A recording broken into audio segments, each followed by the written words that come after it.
On your knees, American. This ends here. No. This is where you realize you miscounted. The barrel of the MP40 machine pistol didn't just touch his stomach. It was shoved deep into the soft wool of his M1943 field jacket, hard enough to bruise the gut underneath. The steel was freezing, a distinct biting cold that cut through the layers of uniform and adrenaline. Leonard Funk could smell the man holding it.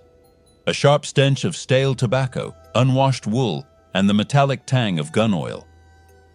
The German officer was screaming, his face inches from Funk's, flecks of saliva hitting the American's cheek. The words were unintelligible, a wall of guttural noise, but the intent was clear in the veins bulging against the man's collar. Die or surrender. First Sergeant Funk stood paralyzed, his hands hovering near his waist. Around him, the village of Holzheim was a blurry backdrop of gray snow and burning timber. But his world had shrunk to the 10 yards of farmyard in front of him. He wasn't looking at the officer, Oberleutnant Weber, who was red-faced with the exertion of shouting. He was looking past him. 90 men, 90 German soldiers in winter white camouflage and field gray were standing in a ragged semicircle. Some held Kar 98K rifles, others were leveling MP40s. They weren't shooting, they were watching, waiting to see if their officer would pull the trigger or if the small American would beg. Behind Funk, the snow was packed down where his men were kneeling. Private Frankie Rossi, a kid who had been typing supply requisitions 3 days ago, was on his knees, hands laced behind his head. Rossi wasn't looking at the Germans. He was looking at the snow, his shoulders shaking in a rhythm that had nothing to do with the temperature. Next to him, Corporal O'Neill stared straight ahead, eyes glazed, waiting for the bullet to the back of the skull. They had been guarding these prisoners. Now, the prisoners had weapons, and the guards were the livestock. The power dynamic had flipped in the span of a heartbeat. The silence from the 90 men was heavier than the officers' screaming. It was a predatory silence. They had stepped out of the fog in their white capes, indistinguishable from the drifts, and swarmed the farmhouse before the 4 Americans could even raise their rifles. It was a masterstroke of infiltration. Now they stood with the casual arrogance of men who knew the math. 90 against 1. The American sergeant was 5'5". He looked more like a lost child than a soldier. Weber, the German officer, shoved the gun harder into Funk's stomach, forcing him to take a half step back. He screamed again, pointing to the ground. Down. Get on your knees. Funk's mind seemed to detach from his body.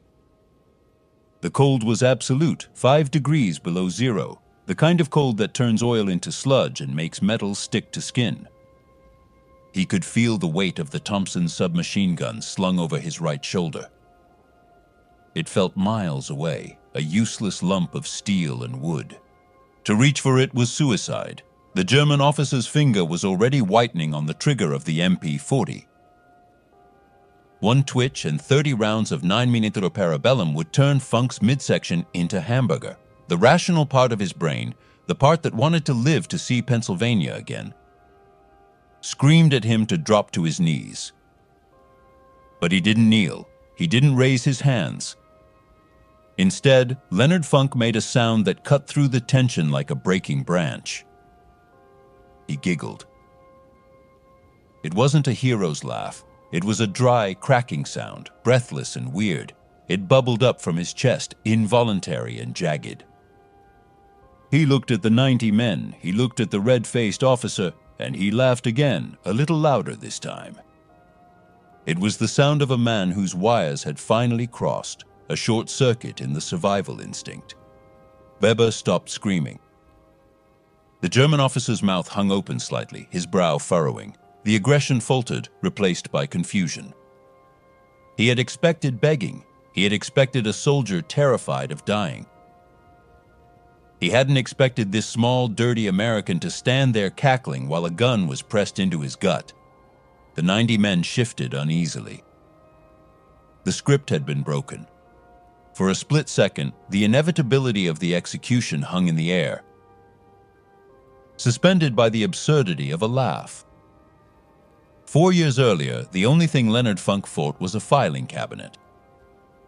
He worked in Braddock, Pennsylvania, a town where the sky was permanently stained by the soot of the steel mills. But Funk wasn't a steelworker pouring molten iron. He was a clerk. He spent his days stamping forms, organizing inventory, and ensuring that columns of numbers balanced at the end of the week. He was quiet, polite, and physically unimposing. When he walked down the street, people didn't see a warrior. They saw a neighbor, the guy who held the door open for you at the grocery store. When his draft number came up in 1941, the induction center doctors took one look at him and nearly laughed. He stood 5'5" and weighed 140 pounds soaking wet. He didn't have the chest of a Marine or the reach of an infantryman. His file was marked for administrative duties: clerk, typist, supply coordinator. It was safe work. It was necessary work. But Funk had looked at the stamp on his file and felt a quiet, stubborn resistance. He volunteered for the paratroopers. The recruiters shrugged. If the little guy wanted to jump out of planes, the washout rate would take care of him soon enough. But the washout never happened. Normandy did. When Funk jumped into France on June 6th, the violence of the prop blast twisted his ankle so badly he could barely stand. He landed miles from his drop zone, alone in the hedgerows of a hostile continent. Most men with a fractured ankle would have found a hole and waited for the medics. Funk tightened his bootlaces until his foot went numb and started walking. For 10 days, he hobbled through German lines, collecting lost paratroopers like strays. He led 18 men to safety, limping the whole way, fighting skirmishes on a leg that was turning black and blue. He wasn't a natural killer, he was a natural caretaker. He viewed the men under his command not as soldiers, but as responsibilities. That was why he was in Holzheim. His company had been decimated by weeks of fighting in the Bulge. When the order came to take the village, there weren't enough riflemen left, so Funk had gone to the rear echelon tents. He pulled cooks from their stoves and clerks from their typewriters. He handed rifles to men who had never fired a shot in anger. Private Rossi was one of them, a kid who belonged behind a desk, not freezing in a Belgian farmyard. Funk had promised to get them through this. He had promised to look out for them. That weight, the burden of the big brother, pressed on him harder than the German gun. He had brought these men here. He had placed them as guards, and now, because he had been too slow or too spread out, they were on their knees waiting to be executed. The clerk from Pennsylvania had learned to tolerate the mud, the blood, and the fear. But he could not tolerate failing his family. The laugh continued, rasping in his throat. Oberleutnant Weber stepped back, disgusted. The German lowered the barrel of the MP-40 just an inch, the muzzle moving from Funk's stomach to his hip. The officer shouted something to his men, a joke perhaps, or a command to watch the crazy American. A few of the German soldiers chuckled nervously, their tension breaking. They saw a man who had snapped under the pressure. They saw a clown. They didn't see the eyes above the smile. Inside Funk's head, the laughter was a facade. His mind was racing, cold and sharp as a razor. He was thinking about Malmedy. The news had filtered down the line weeks ago. SS troopers gunning down American prisoners in a field near the Baugny crossroads. 84 men, hands in the air, mowed down with machine guns and finished off with pistols. The rules of war, the gentleman's agreement that you didn't kill men who surrendered, had died in that field. Funk knew with absolute certainty that if he dropped to his knees, they would all be dead within the hour. He looked at Rossi. The kid was crying softly now, resignation setting in. If Funk surrendered, he was signing Rossi's death warrant. The German officer yelled again, Waffe! Waffe!" gesturing violently at the Thompson on Funk's shoulder. He wanted the weapon. He wanted the trophy. The officer's face was flush with superiority. He thought he had already won. He thought the American was just stalling, delaying the inevitable humiliation. Funk's right hand moved. It didn't jerk. It drifted. He moved with the sluggish, clumsy motion of a man defeated by the cold. He pawed at the sling of his Thompson, acting as if his fingers were too frozen to work the catch. The German officer watched, impatient, stepping in closer to snatch the gun away. The distance closed to arm's length. The MP-40 was no longer pointed at Funk's center of mass. It was dangling loosely in Weber's grip, the threat diminished by the American's apparent incompetence. The laugh died in Funk's throat. The sound cut off so abruptly it was like a radio being unplugged. He saw the shift in the German officer's eyes, a flicker of annoyance but not fear. That was the mistake.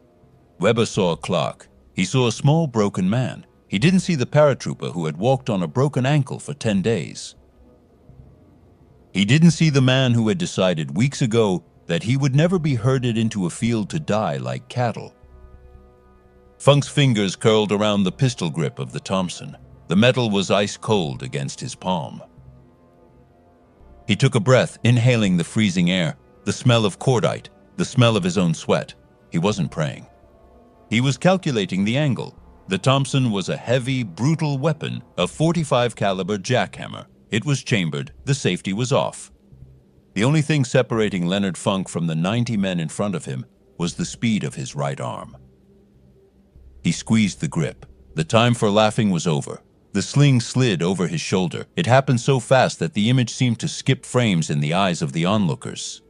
One moment, Leonard Funk was a slouching, defeated figure in a dirty uniform.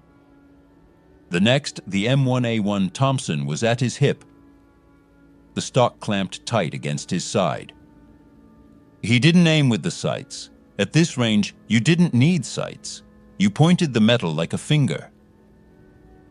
The movement was fluid, practiced, the result of thousands of hours of repetition until the weapon was just an extension of the arm. The German officer Weber was still exhaling his last shout of command when the barrel lined up with his chest. Funk squeezed the trigger. The Thompson bucked against his hip, a violent, rattling spasm. The sound was deafening in the frozen courtyard, a rapid, mechanical chugging that paratroopers called the Chicago typewriter. It didn't sound like the sharp crack of a rifle. It sounded like heavy machinery tearing itself apart. 3 rounds left the barrel in a fraction of a second. They were .45 ACP slugs, heavy lumps of lead moving slow enough to tumble and massive enough to shatter bone. They hit Weber in the sternum. The officer didn't drop. He was thrown. The physics of the impact lifted him off his feet and slammed him backward into the snow. The pristine white camouflage of his winter tunic was instantly ruined, blown open in a red mist that sprayed the boots of the men standing behind him. The MP-40 flew from his hands, landing uselessly in the mud. Weber was dead before his back hit the ground, his eyes still wide with that last flicker of confusion. The scream he had been making was cut short, replaced by the heavy ringing silence that follows a close-range burst. For a tenth of a second, nobody moved. The 90 German soldiers stared at the body of their leader, their brains unable to process the reversal. The prisoner had killed the master. The rabbit had bitten the wolf. It was an impossible thing, a glitch in the reality of the war. They stood with their rifles lowered, their mouths open, frozen by the sheer audacity of the violence. In that frozen moment, Leonard Funk owned them. He didn't pause to admire his work. He didn't hesitate. He knew that the moment the shock wore off, 90 rifles would turn him into a colander. Funk pivoted on his heel. He kept the trigger depressed. The Thompson climbed in his hands, spitting brass casings that arched through the air, steaming as they hit the ice. He swept the muzzle in a tight arc, spraying the group of soldiers who had been standing closest to Weber. He wasn't picking targets. He was creating a wall of lead. The heavy bullets chewed through wool coats and flesh indiscriminately. Men screamed and crumpled. The meticulous formation of the ambush disintegrated into a frantic, scrambling panic. He was screaming now, too, not the high-pitched giggle of a madman, but the roar of a drill sergeant. The sound tore from his throat, raw and desperate, competing with the roar of the submachine gun. He was shouting to the men behind him. The 4 terrified Americans on their knees. He didn't look back to see if they were listening. He just kept firing, kept moving, stepping over the body of the officer to press the attack. He had to be the biggest thing in the courtyard. He had to be louder and deadlier than 90 men combined. "Get their guns! Pick them up!"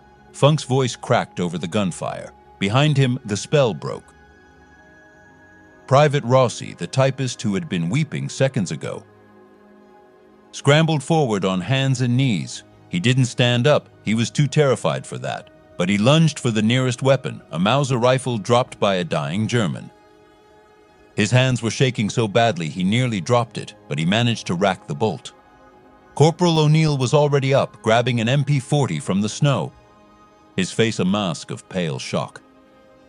The prisoners were no longer prisoners. The courtyard dissolved into absolute chaos. The Germans were trapped in a fatal bottleneck. They had clustered together to mock the American, to watch the show. Now that cluster was a kill zone. They tripped over each other, trying to back away from Funk's relentlessly firing Thompson. Some tried to raise their rifles, but the psychological weight of the moment crushed them. Their officer was dead. The helpless American was killing them by the dozen. Panic, infectious and blinding, swept through the ranks. Funk's magazine ran dry. The bolt locked back with a metallic clack. In a firefight, this is the moment you die. It takes 2 seconds to change a stick magazine if you're good. If you fumble, it takes forever. Funk didn't fumble. He thumbed the release, let the empty magazine drop, and slammed a fresh 30-round stick home. He racked the bolt and resumed firing before the first empty casing had cooled in the snow. He was a machine. He walked forward, firing from the hip, stepping into the mass of confused gray and white uniforms. Bullets snapped past his head. A few Germans had found their nerve and were firing back wild, desperate shots. One round tugged at the fabric of his jacket. Another kicked up snow by his boots. Funk didn't flinch. He couldn't. If he stopped moving, the illusion of invincibility would shatter. He cut down a soldier raising a grenade. He suppressed a group trying to flank the barn. He was everywhere at once, a whirlwind of noise and violence that seemed to occupy the entire village. Rossi and O'Neill were firing now. The sudden eruption of fire from the prisoners broke the last of the German resolve. They weren't fighting one man anymore. They were fighting a phantom army. To the terrified Germans, it seemed as if the entire American airborne division had materialized from the ether. Men started throwing down their weapons. "Nicht schießen, nicht schießen, don't shoot!" The cry went up from the back of the crowd and spread forward. Hands went into the air. Rifles clattered onto the frozen ground. The firing sputtered and died. The noise of battle was replaced by the groans of the wounded and the heavy, ragged breathing of the survivors. In the span of 60 seconds, the world had been remade. 21 German soldiers lay dead or dying in the snow. Another 24 were bleeding, clutching limbs and stomachs. The rest, more than 40 men, stood with their hands raised, trembling, staring at the small American sergeant who stood amidst the carnage. The barrel of his Thompson was smoking, the gray wisps curling up into the gray sky. Leonard Funk lowered the gun. His hands were shaking now. The adrenaline dump hit him like a physical blow, leaving his knees weak and his mouth tasting like copper. He looked around the farmyard. It was a slaughterhouse. The pristine snow was churned into a slush of mud, blood, and brass casings. The air smelled of burnt powder and death. He looked at the body of Oberleutnant Weber, the man who had demanded his surrender. The officer's eyes were still open, staring up at nothing. Private Rossi walked up beside him. The kid was holding the captured Mauser like a foreign object. His face streaked with tears and dirt. He looked at the pile of bodies. Then he looked at Funk. Rossi opened his mouth to say something. Maybe to say thank you. Maybe to ask what the hell had just happened, but no words came out. There were no words for this. There was just the cold wind and the ringing in their ears. The reality of what they had survived was too big to fit into sentences. Funk wiped his nose with the back of his glove. He didn't feel like a hero. He didn't feel like the lethal hillbilly or a warrior god. He felt tired. He felt the ache in his old ankle injury flaring up. He looked at Rossi, then at the 40 prisoners who were now looking at him with terrified awe. Funk let out a long breath, watching the steam rise. He adjusted the sling of his Thompson, the metal clinking softly against his buttons. That, he said, his voice flat and weary, was the stupidest thing I've ever seen. Months later, Leonard Funk stood in the rose garden of the White House. The air was warm, smelling of cut grass and heavy perfume, a universe away from the frozen hell of Holzheim. President Harry Truman, a man who had seen his own share of war, held the Medal of Honor in his hands. He looked at the citation, then down at the short, quiet clerk from Pennsylvania. Truman leaned in as he draped the blue ribbon around Funk's neck. "I would rather have this medal," the president said, "than be President of the United States." Funk stood at attention. He accepted the honor because it was his duty, just like accepting the clerk job or the jump into Normandy. But his mind wasn't on the medal. It wasn't on the applause or the cameras. He was thinking about the cold. He was thinking about the weight of the gun in his hand and the split-second choice between dying on his knees or dying on his feet. He took the medal home and put it in a drawer. He went back to work at the VA, helping other men who had seen too much, spending the next 30 years quietly fighting for them from behind a desk. He never bragged. He rarely spoke of it. To the neighbors in Pennsylvania, he was just Leonard, the guy who worked for the government. They didn't know that the quiet man mowing his lawn had once laughed in the face of death and killed 21 men in a minute to save his friends. War doesn't make sense. It takes a clerk and turns him into a killer, then asks him to go back to being a clerk. Leonard Funk did both. He showed up when it mattered, and that was enough.